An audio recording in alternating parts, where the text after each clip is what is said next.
ধরে দেখো নামিয়ে নিয়েছি। দেখো চিংড়ি মাছগুলো কিন্তু খুব বেশি ভাজবো না, যেহেতু লাল লাল হয়ে এসেছে। এবার কিন্তু বেশি ভাজলে আবার কিন্তু শক্ত হয়ে যাবে। দেখো তরকারিটা কিন্তু হয়ে গেছে।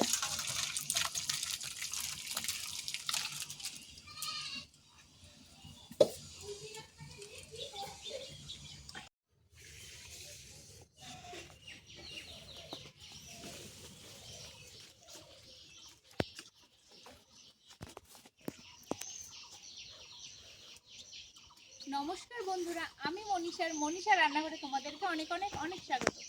আজও চলে আসলাম নতুন একটা রান্না নিয়ে। তো চলো আজকে কুমড়ো শাক করব। কুমড়ো শাক দিয়ে আর কাঁকড়া দিয়ে করব। চলো কুমড়ো শাকগুলো কেটে নিই। এই দেখো কুমড়ো শাকগুলো কিন্তু এক এক করে কেটে নেব।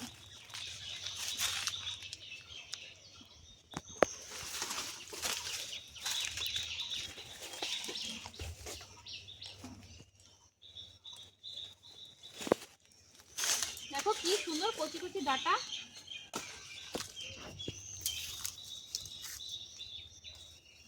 খুব সুন্দর কিন্তু কচি কচি ডাঁটা হয়েছে।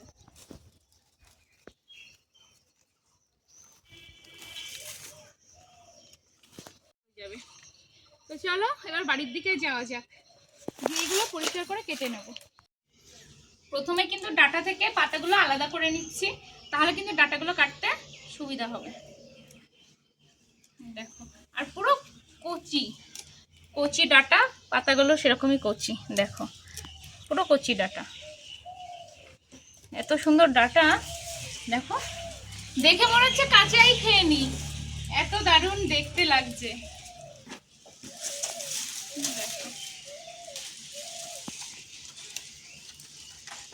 কি ডাঁটা, খুব সুন্দর।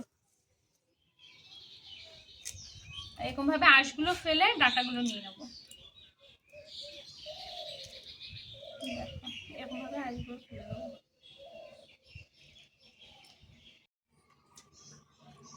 আমার ডাঁটাগুলো কিন্তু কাটা হয়ে গেছে, আর এবার আলুগুলো কেটে নিচ্ছি। দেখো আলুগুলো এরকম করে দিচ্ছি।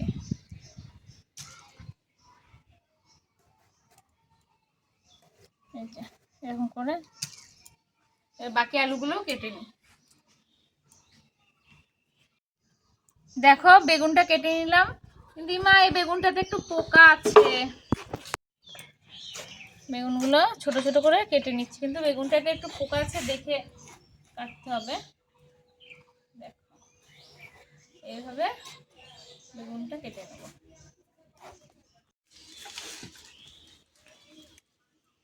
উনুনটা ধরিয়ে নিয়েছি, এবার কড়াইতে জল দিয়ে দেবো। আজকে কিন্তু সবকিছু ঝোলের মধ্যে দিয়ে করব, রান্নাটা দেখবেন দারুণ খেতে লাগে।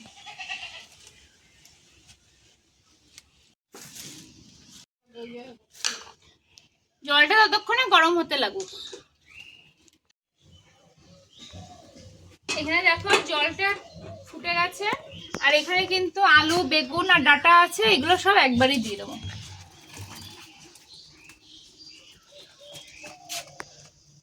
এই যে একবারে দিয়ে দিলাম, দিয়ে কিন্তু আবার ঢাকা দিয়ে দেবো। কোনো বেগুন আছে যেহেতু খুন্তি দিয়ে নাড়াবো না।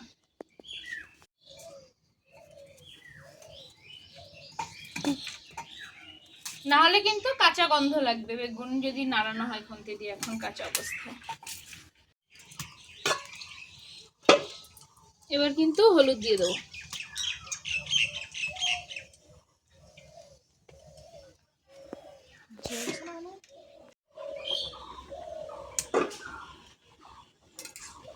দেখো ডাঁটাগুলো কিন্তু সেদ্ধ হয়ে এসেছে। এবার কিন্তু আমি অল্প করে লবণ দিয়ে দেবো। এই অল্প করে লবণ দিয়ে দিলাম।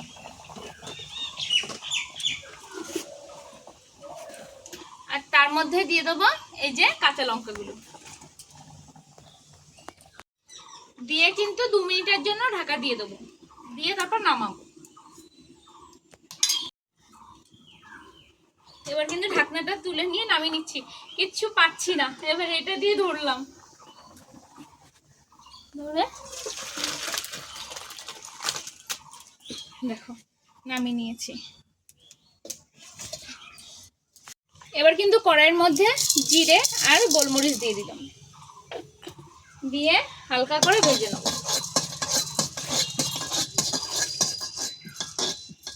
একটু লাল লাল হলে নামিয়ে নেব।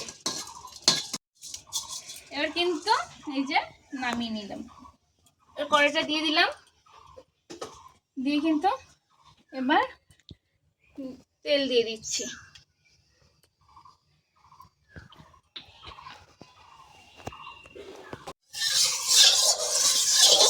তেলটা ভালোভাবে গরম হয়ে আসলে এবার কিন্তু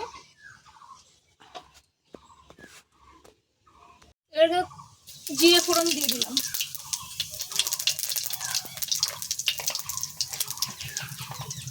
জিরের মধ্যে আমি চিংড়ি মাছগুলো দিয়ে দেবো।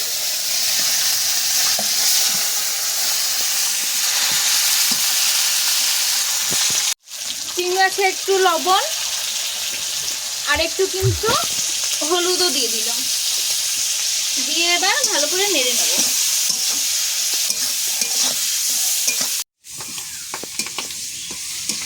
দেখো চিংড়ি মাছগুলো কিন্তু খুব বেশি ভাজবো না, যেহেতু লাল লাল হয়ে এসেছে। এবার কিন্তু বেশি ভাজলে আবার কিন্তু শক্ত হয়ে যাবে। আর এবার কিন্তু চিংড়ি মাছের মধ্যে এই যে এই ঝোলটা দিয়ে দেবো।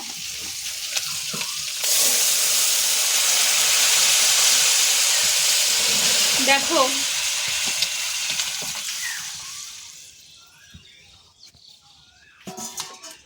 এবার এরকমভাবে নেড়ে দেবো। এবার কিন্তু যেহেতু ফুটে উঠেছে সেহেতু ঢাকাটা দিয়ে দেবো, আর ফুটে ওঠার পরে ঢাকা দিয়ে দিলে আর ঢাকনার মধ্যে লাগে না। একটু ফুটে উঠুক, তারপর ঢাকনাটা নামিয়ে নেব। এবার যে জিরে আর মরিচটা ভেজে রেখেছিলাম সেটা কিন্তু আমি গুঁড়ো করে নিচ্ছি।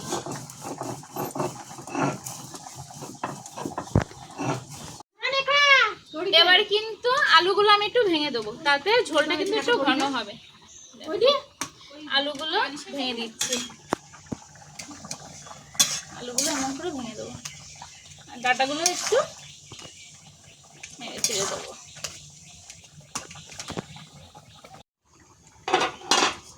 এই যে বাটা মশলাটা এবার দিয়ে দিচ্ছি, এখানে জিরে আর গোলমরিচ ভেজে বেটে নিয়েছিলাম শিলের মধ্যে, নিয়ে এটা এখন দিয়ে দেবো।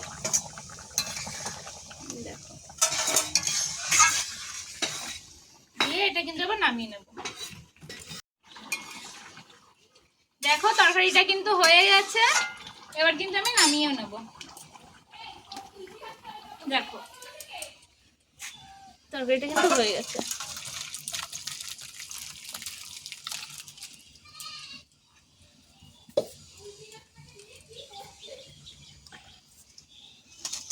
দেখো আজকে কিন্তু রেসিপি কুমড়ো শাক দিয়ে চিংড়ি মাছের তরকারিটা রেডি হয়ে গেছে। আর ভিডিওটা যদি তোমাদের ভালো লেগে থাকে, আজকে রেসিপিটা যদি ভালো লেগে থাকে, প্লিজ লাইক কমেন্ট শেয়ার করো। আর যারা এখনো সাবস্ক্রাইব করোনি প্লিজ সাবস্ক্রাইব করে দিও। আর এই রান্নাটা কিন্তু গরমে বাড়িতে অবশ্যই একবার ট্রাই করে দেখো, কম মশলা দিয়ে, অবশ্যই তোমাদের ভালো লাগবে। তো আজকের মতন বিদায় জানাচ্ছি, আবার অন্য কোনো দিন অন্য কোনো রান্নার সাথে আবারও তোমাদের সাথে দেখা হবে। ততক্ষণ তোমরা ভালো থেকো, সুস্থ থেকো, টাটা সবাইকে।